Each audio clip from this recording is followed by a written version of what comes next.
Good morning students, I am Manu Sankla, your English teacher, and today we will be studying a new chapter, that is The Portrait of a Lady, which is written by Khushwant Singh. Now let's see about the author. Khushwant Singh was born as Khushal Singh 2nd February 1950 and died on 20th March 2014. He was an Indian novelist, lawyer, generalist, and a politician. Born and raised in Hadli, Punjab. This is a place now, presently a place Pakistan mein. Okay. He studied law at St. Stephen's College, Delhi, and King's College, London. After working as a lawyer in Lahore Court for 8 years, he joined the Indian Foreign Services upon the independence of India after British Empire in 1947. He was appointed generalist in the All India Radio in 1951 and then moved to the Department of Mass Communication of UNESCO at Paris in 1956.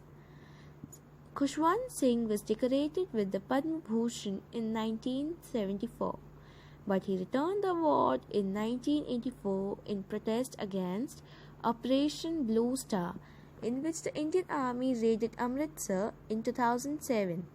He was awarded with the Padma Vibhushan, the second highest civilian award in India.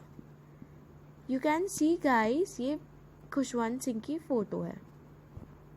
Now the summary of the chapter.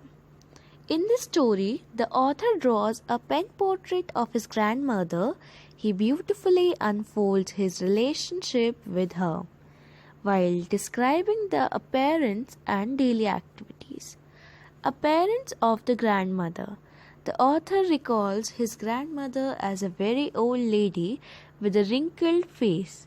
She appeared so old that it was hard for him to believe that she had once been young and pretty. She was short, fat, and a little stooped in appearance.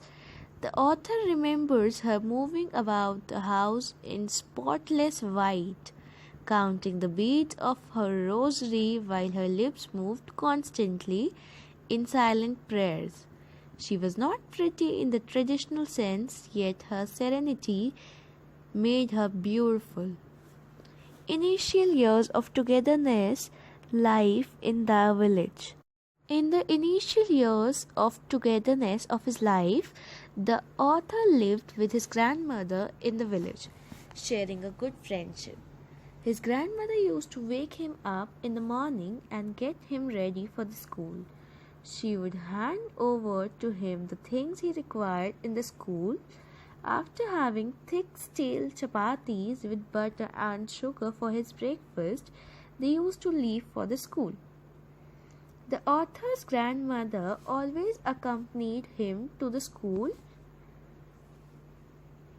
as it was attached to the temple.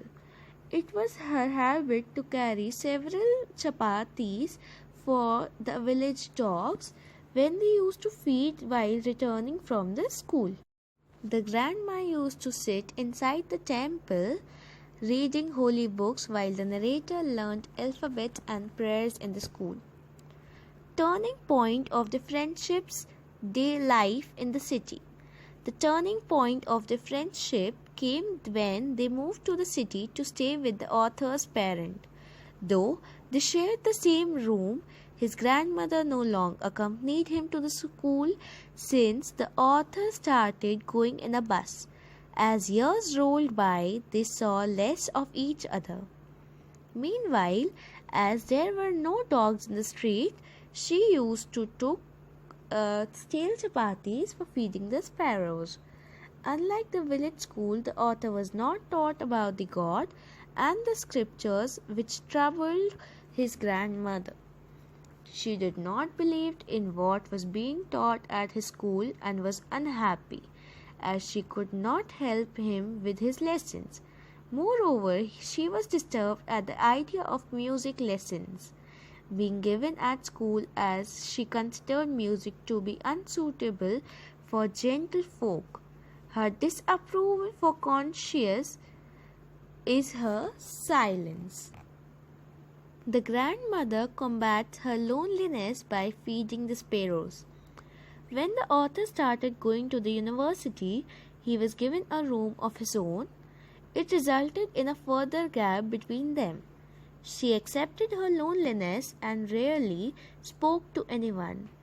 All day long she sat spinning the wheel and reciting her prayers. She relaxed for a short time only in the afternoon to feed the sparrows who came in large numbers. The bond and level of comfort they shared with her is evident in the fact that they perched even on her legs and hands. She used to be the happiest while feeding the sparrows. Author leaves for higher studies.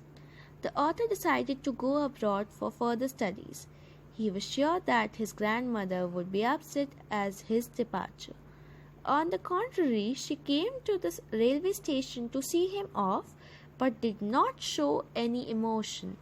She was absorbed in her prayers.